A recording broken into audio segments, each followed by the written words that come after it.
তিন বন্ধু ইঞ্জিনিয়ারিং পাশ করার পরেও কোনো চাকরি পায় না, আর এই বেকার হয়ে ঘুরে বেড়ানোর কারণে তাদের মা বাবাও তাদের সাথে ঠিকঠাকভাবে কথা বলতো না। একসময় তারা তাদের ছেলেদের বাসা থেকে তাড়িয়ে দেয়। এরপর এই তিন বন্ধু এমন এক মাস্টার প্ল্যান খাটায় যে তারা রাতারাতি কোটিপতি হয়ে যায় এবং তারাই হয়ে ওঠে তাদের কোম্পানির বস। ইঞ্জিনিয়ারিং পাশ করা ছেলেদের মাথায় যে কত বুদ্ধি থাকে তাই মুভিটা না দেখলে বুঝতেই পারবেন না। এরকমই সাসপেন্স থ্রিলারে ভরপুর সম্প্রতি মুক্তিপ্রাপ্ত একটি অসাধারণ তেলেগু মুভি এক্সপ্লেন করতে চলেছি। মুভির নাম কিসমাত। তো আর দেরি না করে ভিডিওটিতে একটি লাইক দিয়ে মুভিটি দেখা শুরু করুন। মুভির প্রথমে আমরা জনার্দন নামে একজন ব্যক্তিকে দেখতে পাই। ইনি হচ্ছে এই শহরের একজন নামকরা গুন্ডা। এই শহর জুড়েই তার সাম্রাজ্য ছড়িয়ে আছে। এমনকি এই গোটা শহরেই তার নামে কয়েকটা ইঞ্জিনিয়ারিং কলেজও রয়েছে, যে কলেজগুলোতে ইঞ্জিনিয়ারিং পড়ানোর নামে সেখানে চলে নানা ধরনের অসামাজিক কাজকর্ম এবং স্টুডেন্টদের কাছ থেকে অতিরিক্ত টাকা নিয়ে সেই সমস্ত টাকা এই জনার্দন আত্মসাৎ করে নেয়। আর এভাবেই সে কোটি কোটি টাকার মালিক হয়ে যায়। আর সেই কারণেই ইনকাম ট্যাক্স ডিপার্টমেন্টের নজর পড়ে এই জনার্দনের উপর। একদিন পবন নামে জনার্দনের একজন লোক জনার্দনকে খবর দেয় যে খুব শীঘ্রই ইনকাম ট্যাক্স ডিপার্টমেন্টের একজন অফিসার তার বাসায় রেড করতে আসবে, কারণ তারা জেনে গেছে যে আপনার কাছে অনেক কালো টাকা রয়েছে। জনার্দন ব্যাপারটাকে অতটা গুরুত্ব দেয় না। সে বলে যে এরকম অনেক অফিসার আমার দেখা আছে, সে আমার কিছুই করতে পারবে না। পবন তখন জনার্দনকে জানায় যে এই অফিসার খুবই কড়া, তার নজর যদি কারো উপরে পড়ে তাহলে তাকে জেলে যাওয়া থেকে কেউ আটকাতে পারে না, যার নাম লোকনাথ। জনার্দন খুব চিন্তায় পড়ে যায়। তাই সেই রাতে তার সমস্ত কালো টাকা দুটো ব্যাগে ভর্তি করে তার দুজন বিশ্বস্ত লোক, একজনের নাম সুরি আর একজনের নাম রাজু, তাদের কাছে দিয়ে বলে তারা যেন এই ব্যাগ দুটো কোনো নিরাপদ জায়গায় লুকিয়ে রেখে আসে। এরপর রাজু আর সুরি সেই টাকার ব্যাগ দুটো নিয়ে সেখান থেকে চলে যায়। পরদিন সকালে জনার্দনের বাসায় ইনকাম ট্যাক্স অফিসার লোকনাথ তার লোকজন নিয়ে প্রবেশ করে। এরপর ধীরে ধীরে তার লোকজন বাসার সমস্ত জায়গায় কালো টাকা খুঁজতে শুরু করে দেয়। আর জনার্দন এইসব দেখে মনে মনে হাসতে থাকে, কারণ তার বাসায় তো কোনো কালো টাকাই নেই, সব টাকাই তো সে সরিয়ে ফেলেছে। তখন লোকনাথ তাকে বলে যে আমি যখন কোনো ব্যক্তির বাসায় রেড করতে যাই তখন তারা খুব নার্ভাস হয়ে পড়ে, কিন্তু আপনি তো দেখছি একটুও নার্ভাস হচ্ছেন না। জনার্দন অফিসারকে বলে যে কোনো অন্যায় করে না সে কখনো নার্ভাস হয় না। লোকনাথ তখন মুচকি হেসে বলে যে আপনি কেন নার্ভাস হননি জানেন, কারণ আপনি আপনার সমস্ত কালো টাকাই সরিয়ে ফেলেছেন। তবে আমি আপনাকে ছাড়বো না, আমার নজর সব সময় আপনার উপরে থাকবে। এর মাঝেই অফিসার লোকনাথের সমস্ত লোকজন বাসার সমস্ত জায়গা তন্ন তন্ন করে খুঁজেও কিছু যখন পায় না, তখন লোকনাথ তাদের সবাইকে নিয়ে জনার্দনের বাসা থেকে চলে যায়। আর ওই দিন রাতে এই সুরিকে যে টাকার ব্যাগটা দেওয়া হয়েছিল সেই টাকার ব্যাগটা নিয়ে সে জনার্দনের কাছে ফেরত দিতে আসে। কিন্তু রাজু কোথায়, সে তো এখনো টাকার ব্যাগ নিয়ে আসেনি। সেই কারণে সুরি রাজুকে ফোন করে। তবে রাজুর সাথে সুরির কথা হয় না, কারণ রাজুর ফোন তো সুইচ অফ।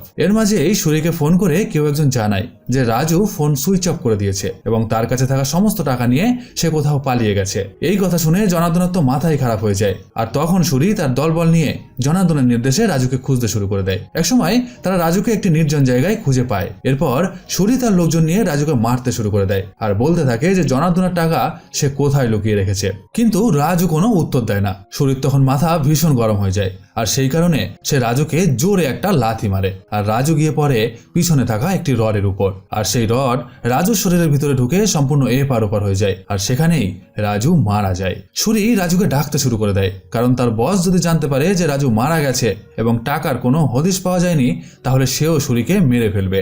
সেই কারণে সুরি তার লোকজনকে নির্দেশ দেয় যে রাজুর দেহটা যত তাড়াতাড়ি সম্ভব লুকিয়ে ফেলতে হবে, যেন বসের কান পর্যন্ত না যায় যে রাজু মারা গেছে। আসলে রাজু জনার্দনের কাছ থেকে সেই টাকার ব্যাগ নিয়ে সে যে বাসায় ভাড়া থাকে সেই বাসায় যায়, আর সেখানে একটা বসার গদি টাইপের বস্তার ভিতরে সেই সমস্ত টাকা তুলোর ভিতরে ঢুকিয়ে আবার সেটি ভালোভাবে সেলাই করে সে সেই বাসা থেকে বেরিয়ে যায়। আর তারপরেই সে সুরির কাছে ধরা পড়ে এবং প্রাণ হারায়। অন্যদিকে কার্তিক বলে একটি ছেলে 2 বছর হয়েছে ইঞ্জিনিয়ারিং পাশ করেছে।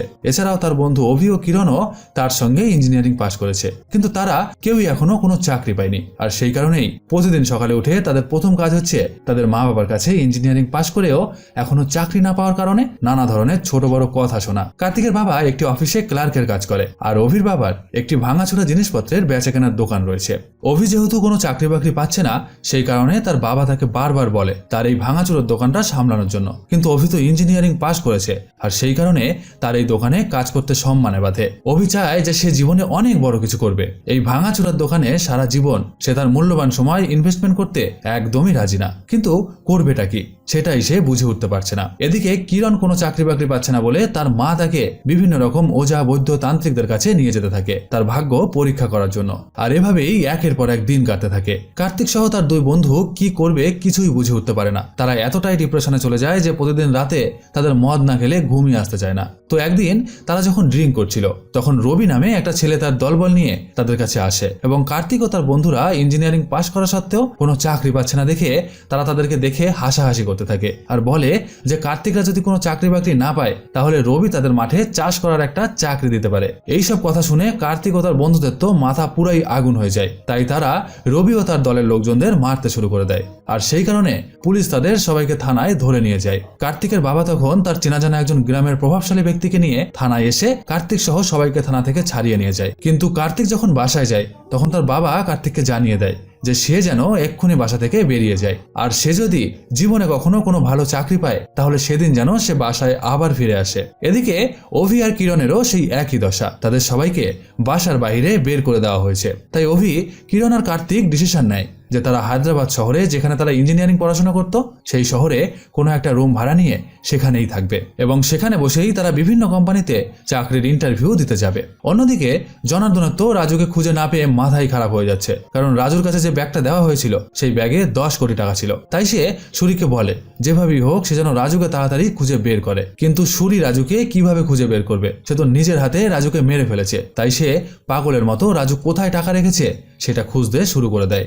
এদিকে কার্তিক, অভি আর কিরণও হায়দ্রাবাদ শহরে আসে এবং সেখানে অনেক খোঁজাখুঁজির পর একটা বাসা তারা খুঁজে পায়, যে বাসাটায় কিছুদিন আগে রাজু বলে একটা লোক ভাড়া থাকতো। তবে সে বাড়িওয়ালাকে 5 মাসের ভাড়া না দিয়েই এই বাসা থেকে কবে যেন পালিয়ে গেছে। তাই বাড়িওয়ালা কার্তিক ও তার বন্ধুদের বলে যে এই বাসায় থাকতে হলে প্রতি মাসে তার পরের মাসের ভাড়ার টাকা অ্যাডভান্স আগে বাড়িওয়ালাকে বুঝিয়ে দিতে হবে। যদি তারা এই শর্তে রাজি হয় তাহলেই সে এই বাসা ভাড়া দিবে। কার্তিকরা তখন বাড়িওয়ালার শর্তে রাজি হয়ে যায়। এরপর ধীরে ধীরে তারা রুমের ভিতর প্রবেশ করে। কার্তিক আর কিরণ যখন রুমের ভিতর ঢুকে একটু রেস্ট নিচ্ছিল তখন অভি ঘরের চারিদিকটা ভালোভাবে ঘুরে ঘুরে দেখতে থাকে। আর এরপর সেই রুমের স্টোর রুম থেকে সে একটা বস্তা টাইপের জিনিস টানতে টানতে বাইরে বের করে আনে এবং সেটার উপরেই বসে পড়ে। আর তারপর তারা চিন্তা করতে থাকে যে এখন তারা কি করবে। আর এই বস্তাটাই হচ্ছে সেই বস্তাটা যেটার ভিতরে রাজু 10 কোটি টাকা লুকিয়ে রেখে চলে গেছিল, কিন্তু সেটা এরা কেউ বুঝতে পারে না। পরদিন থেকে তারা 3 বন্ধু একে একে বিভিন্ন কোম্পানিতে ইন্টারভিউ দিতে যায়, কারণ তাদের সবার প্রথমে একটা ভালো চাকরি দরকার। কিন্তু তারা কেউই একটা ইন্টারভিউতেও পাশ করতে পারছিল না, তবুও তারা হাল ছাড়ে না, ইন্টারভিউ তারা দিতেই থাকে। তো একদিন কার্তিক একটি কোম্পানিতে ইন্টারভিউ দিতে যায়। কিছুক্ষণ পর কার্তিকের ইন্টারভিউ রুমের ভিতরে যাওয়ার জন্য ডাক আসে। এরপর কার্তিক যখন সেই রুমের ভিতরে দরজা খুলে ঢুকতে শুরু করে তখন সে দেখতে পায় যে তার যে ইন্টারভিউ নেবে সে একজন মেয়ে। মেয়েটাকে দেখেই কার্তিকের ভীষণ পছন্দ হয়ে যায়। সে মনে মনে ভাবতে থাকে যে সে এতদিন ধরে বিভিন্ন কোম্পানিতে ইন্টারভিউতে ফেল করে ভালোই করেছে, না হলে হয়তো এই মেয়েটার সঙ্গে তার কোনোদিনও দেখা হতো না। তো এই মেয়েটার নাম হচ্ছে তানিয়া। কার্তিক চেয়ারে বসার পর তানিয়া তার ইন্টারভিউ নেওয়া শুরু করে, কিন্তু দুঃখের বিষয় হচ্ছে কার্তিক একটা প্রশ্নেরও সঠিক উত্তর দিতে পারে না।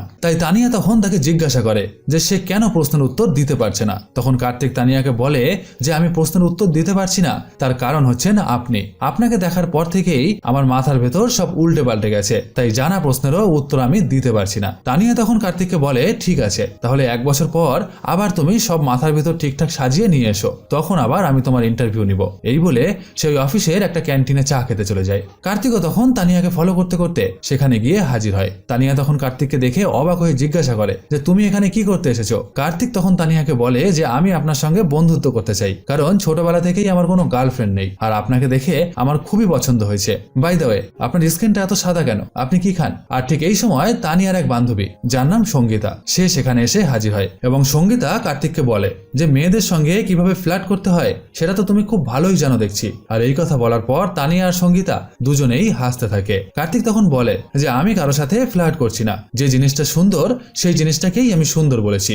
এই বলে সে যখন সেখান থেকে চলে যেতে চায় তখন তানিয়া কার্তিককে পিছন দিক থেকে ডাকে এবং তাকে জানায় যে কার্তিকের সঙ্গে তার বন্ধুত্ব করতে কোনো আপত্তি নেই। এরপর কার্তিক তানিয়ার ফোন নাম্বার নিয়ে সেখান থেকে চলে যায়। পরদিন সুরি তার একজন ছেলেকে নিয়ে একটা মুদিখানা দোকানে বসেছিল আর তখন সে মোবাইলে কিছু একটা দেখতে দেখতে মুখে পানি নিয়ে সেই পানি যখন ফেলতে যায় তখন সেই পানি গিয়ে কার্তিকের পায়ের উপর পড়ে। কার্তিক আর অভি তখন সুরির দিকে তাকালে সুরি বুঝতে পারে যে তার ভুল হয়েছে। তাই সুরি কার্তিককে বলে যে সে আসলে না বুঝেই ভুল করে কার্তিকের পায়ের উপর পানি ফেলেছে। কার্তিক আর অভি তখন সুরিকে বলে যে ঠিক আছে, কোনো ব্যাপার না। এই বলে তারা মুদিখানার দোকানে এসে একটা সিগারেট চায়, কিন্তু তাদের কাছে তো পয়সা নেই। তাই তারা দোকানদারকে বলে যে তাদের কাছে কোনো খুচরো টাকা নেই। এখন যেন দোকানদার তাদের একটু সিগারেট দেয়, একটু পরেই তারা টাকা দিয়ে যাবে।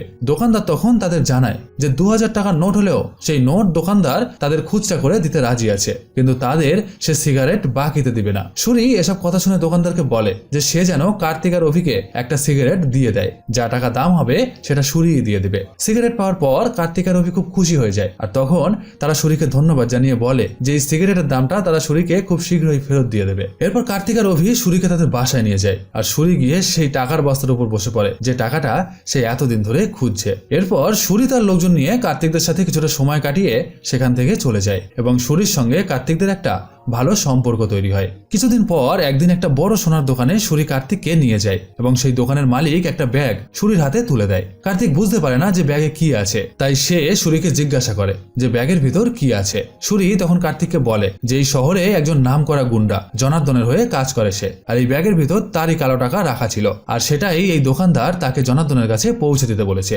এরপর কার্তিক বাসায় ফিরে যায়, আর সুরি চলে যায় জনার্দনের কাছে। আর তখন তারা দেখতে পায় যে একটা নিউজ চ্যানেলে একটা মেয়ে প্রচার করছে যে জনার্দনের নামে যে কটা কলেজ রয়েছে সেই সমস্ত কলেজ থেকে যেসব ইঞ্জিনিয়ারিং স্টুডেন্ট পাস করে তাদের মধ্যে বেশিরভাগ ছাত্রই পড়াশোনা না করে শুধুমাত্র টাকা দিয়ে ইঞ্জিনিয়ারিং পাশের সার্টিফিকেট কিনে নেয়, আর জনার্দনের এখান থেকে অনেক কালো টাকা রোজগার হয়। জনার্দন তখন সুরিকে বলে এই নিউজ চ্যানেলের মেয়েটাকে একটা ওয়ার্নিং দিয়ে আসতে, যাতে সে এইরকম খবর ভবিষ্যতে আর প্রচার না করে। এদিকে কার্তিক আর কিরণ আজকে আর একটা কোম্পানিতে ইন্টারভিউ দিতে যায়। আজকে তারা প্রথম রাউন্ড ক্লিয়ার করে সেকেন্ড রাউন্ডের ইন্টারভিউ দেওয়ার জন্য বসেছিল, আর তখন কিরণ কার্তিককে জানায় যে তার পরিবার প্রায় 3 লক্ষ টাকা দেনা রয়েছে।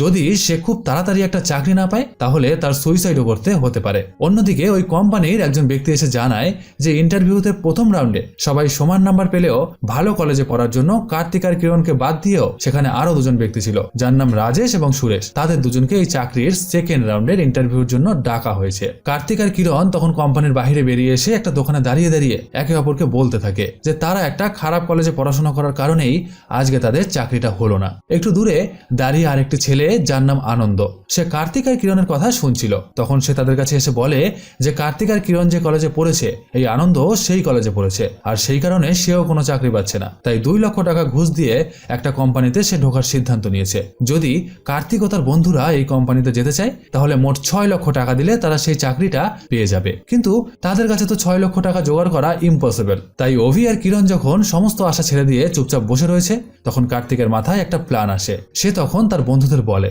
যে কিছুদিন আগে সুরি একটা দোকান থেকে ব্যাগ ভর্তি কালো টাকা নিয়ে গেছে, এবং আগামীকাল ওদের ওখান থেকে আরো এক ব্যাগ টাকা নিয়ে যাওয়ার কথা রয়েছে। তাই যেভাবেই হোক সুরির লোকজনের কাছ থেকে ওই টাকাটা তাদের চুরি করতে হবে। আর এটা যেহেতু কালো টাকা তাই পুলিশের কাছে সুরি কমপ্লেনও করতে পারবে না। তাছাড়া সুরির অনেক শত্রু রয়েছে, তাই এই টাকাটা যে আমরা চুরি করতে পারি সেটা সে কল্পনাও করতে পারবে না। এরপর শুরু হয় তাদের মাস্টার প্ল্যান।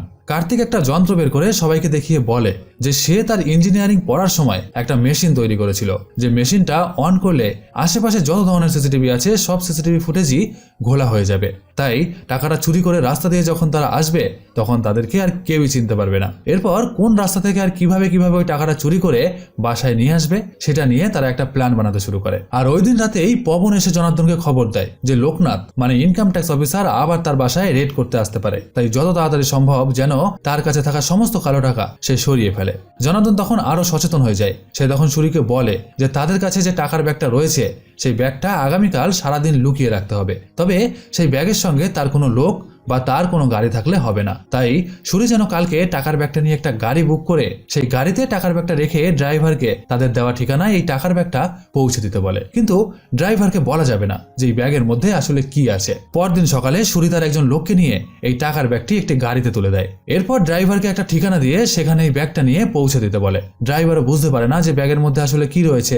এদিকে আজকে জনার্দনের আরো কিছু লোক সেই দোকানে যায় যে দোকান থেকে কিছুদিন আগে সুরি এক ব্যাগ টাকা নিয়ে এসেছিল। অন্যদিকে কার্তিক তার বন্ধুদের নিয়ে সেখানে অপেক্ষা করছিল। একটু পরেই জনার্দনের লোকেরা যখন টাকার ব্যাগটি নিয়ে বেরায়, তখন কার্তিক তার হাতে থাকা মেশিনটা অন করে মুখ ঢেকে তাদের কাছ থেকে সেই টাকার ব্যাগটা নিয়ে দৌড়ে পালিয়ে যেতে থাকে। জনার্দনের লোকেরাও তখন কার্তিককে তাড়া করতে থাকে, কিন্তু কার্তিক তো একটা আলাদাই প্ল্যান করে রেখেছে। সে কিছুটা দূর অন্তর অন্তর অভি আর কিরণকে দাঁড় করিয়ে রেখেছে। কার্তিক যখন দৌড়ে প্রায় হাঁপিয়ে যেতে থাকে, তখন সে ওই ব্যাগটি দূরে অপেক্ষা করা অন্য বন্ধুর হাতে দিয়ে দেয়। সে আবার দৌড়াতে থাকে।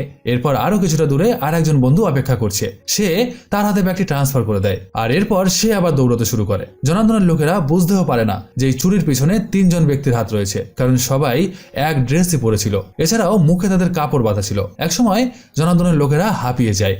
এরপর কার্তিক ও তার বন্ধুরা তাদের ড্রেস পাল্টে অন্য ড্রেস পরে নেয়। তারপর তারা একটি গাড়িতে উঠে পড়ে। আর এই গাড়িটাই সেই গাড়িটা যে গাড়িটায় জনার্দনের লোকজন ওই গাড়ির ড্রাইভারকে এক ব্যাগ টাকা দিয়ে তাদের একটা নির্দিষ্ট ঠিকানায় পৌঁছে দিতে বলেছে। কিছুটা দূরে গিয়ে তারা সেই গাড়ি থেকে নেমে যায়। তারপর গাড়ি চেঞ্জ করে তারা বাসায় চলে যায়। কিন্তু বাসায় গিয়ে তো কার্তিক অবাক হয়ে যায়, কারণ তারা তো একটা ব্যাগ চুরি করেছিল, কিন্তু এখানে 2টো ব্যাগ কিভাবে আসলো। তখন সে তার বন্ধুদের জিজ্ঞাসা করে যে আর একটা ব্যাগ এখানে কোথা থেকে আসলো। কিরণ বলে যে সে তো তাদের সেই চুরি করা ব্যাগটাই নামিয়ে নিয়ে এসেছে। এদিকে অভি বলে যে সে কিরণের দিকে খেয়াল না করেই ওই গাড়িতে আরো একটা ব্যাগ ছিল, সেটা তাদের ব্যাগ ভেবে সে বাসায় নিয়ে এসেছে। কার্তিক ধীরে ধীরে ব্যাগগুলোর কাছে যায়, কিন্তু সে বুঝতে পারে না যে ওই 2টো ব্যাগের মধ্যে কোন ব্যাগটা তারা চুরি করেছে। এদিকে একটা ব্যাগে তো তালা দেওয়া, তাই সেই ব্যাগটা তারা ঠেলে দূরে সরিয়ে রাখে এবং অন্য ব্যাগটি ধীরে ধীরে তারা খোলে। আসলে এই ব্যাগটাই সেই ব্যাগটা যেটা কার্তিকরা জনার্দনের লোকেদের হাত থেকে চুরি করে এনেছে। তবে এই ব্যাগে বেশি টাকা নেই, সব মিলিয়ে প্রায় 10 লক্ষ টাকার মতো রয়েছে।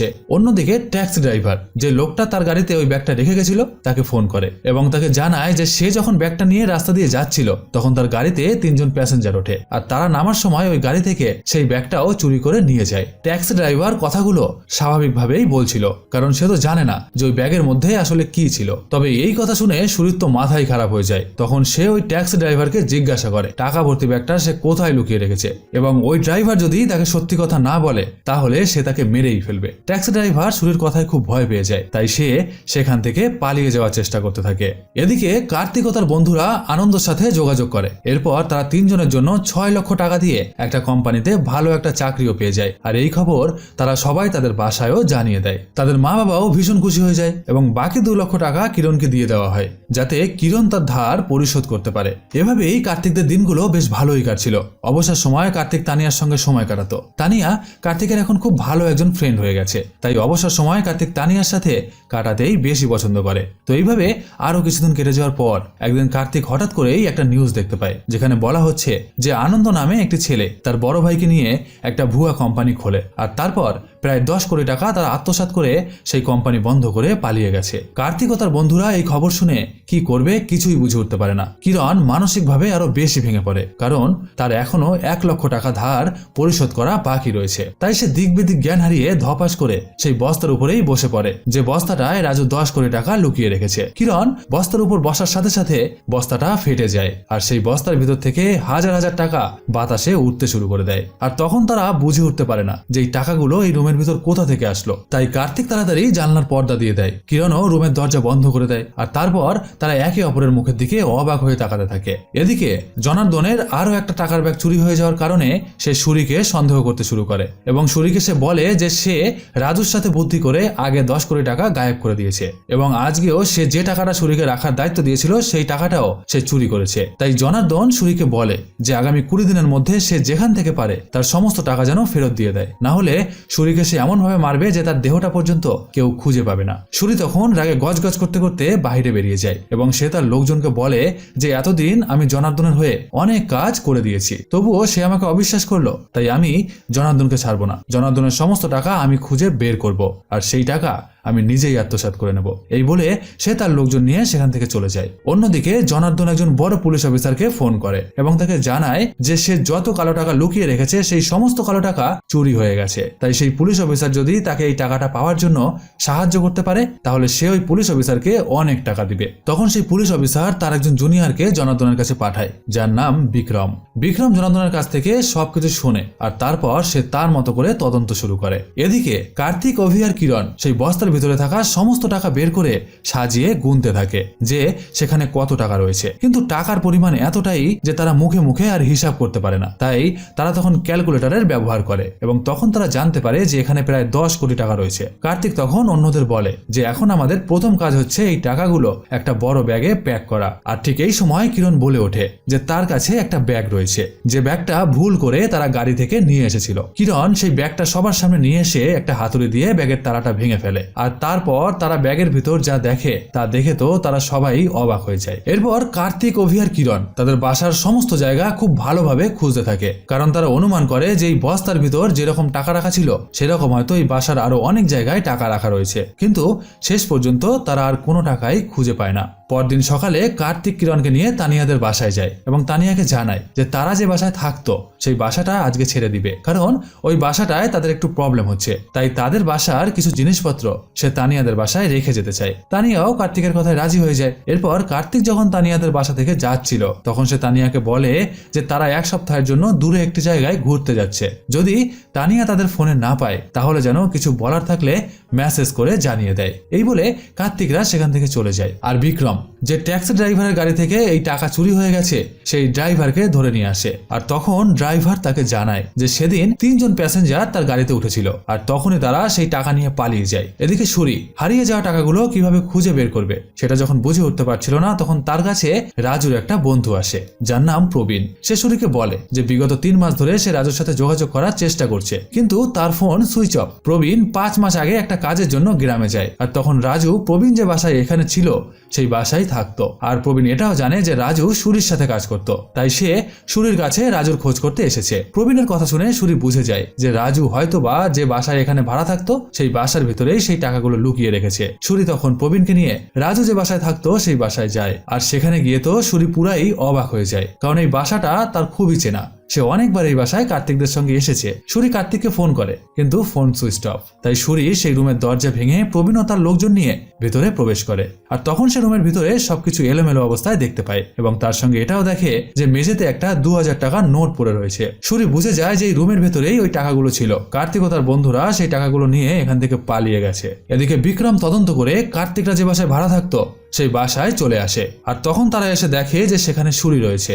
বিক্রম সন্দেহ করে যে এই সুরি টাকাগুলো চুরি করেছে, তাই সে তখন সুরি ও তার লোকজনকে থানায় ধরে নিয়ে যায়। আর তখন সুরি বিক্রমকে জানায় যে ওই বাসায় কার্তিকরা ভাড়া থাকার আগে রাজু ভাড়া থাকতো, আর সেটা সুরি রাজুর বন্ধু প্রবীণের কাছ থেকে জানতে পেরে ওখানে টাকার খোঁজ করতে গিয়েছিল। কিন্তু গিয়ে দেখে যে ওই রুমের সমস্ত কিছুই এলোমেলো অবস্থায় পড়ে রয়েছে আর কার্তিক ও তার বন্ধুরা ওই বাসা থেকে কোথায় যেন পালিয়ে গেছে।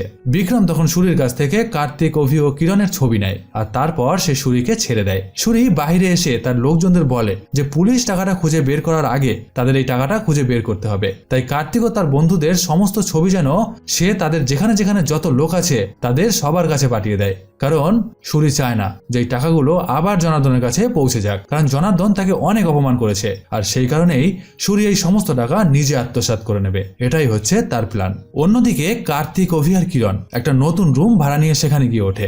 এতদিন তাদের কাছে কোনো টাকা ছিল না, আর সেই কারণে তারা প্রায় যখন ডিপ্রেশনে চলে যায় তখন তাদের কাছে এত টাকা চলে আসে যে এই টাকাগুলো তারা এখন কিভাবে লুকিয়ে রাখবে সেই চিন্তা করতে করতেই তারা ডিপ্রেশনে চলে যেতে থাকে। আর ঠিক সেই মুহূর্তে কার্তিকের ফোনে একটা ভিডিও মেসেজ আসে। এরপর সে সেই ভিডিওটা দেখে তো পুরাই অবাক হয়ে যায়। সুরি তানিয়াকে ধরে ফেলেছে, কারণ সুরি তো জানতো যে তানিয়া কার্তিকের ফ্রেন্ড। এরপর সুরি কার্তিককে সেই ভিডিওর মাধ্যমে জানায় যে যদি তারা ওই টাকার ব্যাগটা নিয়ে সুরির সাথে দেখা না করে তাহলে তারা তানিয়াকে মেরে দিবে। কার্তিক তখন কোনো উপায় না পেয়ে তার বন্ধুদের সঙ্গে ওই টাকার ব্যাগ নিয়ে সুরির সাথে দেখা করতে যায়, কারণ কার্তিক তো তানিয়াকে ভালোবাসে আর সেই কারণেই সে এখানে এসেছে।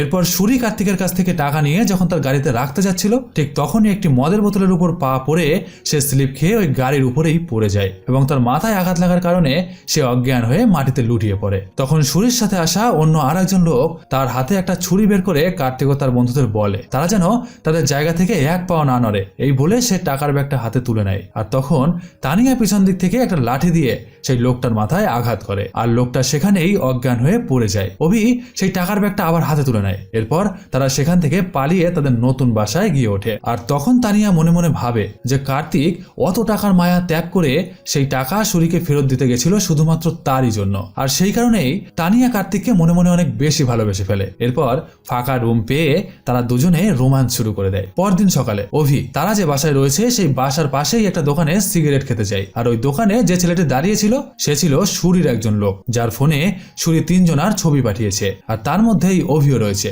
তখন সেই ছেলেটা সুরিকে খবর দিয়ে দেয় যে এখানেই ওই 3 জন লুকিয়ে রয়েছে। আর এই খবর পেয়ে সুরি সেই বাসায় চলে আসে। কার্তিক তখন কোনো একটা কাজে বাইরে বেরিয়েছিল আর তখন অভি আর কিরণের সঙ্গে ওই টাকা নিয়ে সুরির মারপিট বেঁধে যায়। সুরি তখন তার রিভলভার বের করে কিরণের গায়ে গুলি চালায় আর সেই গুলি গিয়ে লাগে কিরণের পায়ে। হাতে রিভলভার থাকার কারণে অভি সুরিকে আটকাতে পারে না। এরপর অভি, কার্তিক আর তানিয়া কিরণকে হাসপাতালে নিয়ে আসে। অন্যদিকে সুরি সেই টাকার ব্যাগ নিয়ে একটা ফাঁকা ফ্ল্যাটে গিয়ে লুকিয়ে পড়ে। আর এই খবর বিক্রম পাওয়ার পর সে তার লোকজন নিয়ে ওই ফ্ল্যাটে গিয়ে হাজির হয়। সুরি বিক্রমকে দেখার পর তার রিভলভার দিয়ে বিক্রমের দিকে গুলি চালাতে গেলে বিক্রম সুরিকে গুলি করে দেয় আর সুরি সেখানেই মারা যায়। বিক্রম তখন সেই সমস্ত টাকা নিয়ে রাস্তা দিয়ে যেতে যেতে ভাবতে থাকে যে এই টাকাগুলো সে জনার্দনকে আর ফেরত দিবে না, সেই টাকাগুলো নিজেই আত্মসাৎ করে নেবে আর তারপর সে একটা সুন্দর জীবন যাপন করবে। বিক্রম যখন এসব ভাবতে ভাবতে যেতে লাগে তখন রাস্তার মাঝে কারা যেন আগের থেকেই গাড়ির টায়ার পাংচার হওয়ার জন্য কিছু পেরেক ছড়িয়ে ছিটিয়ে রেখে দিয়েছে।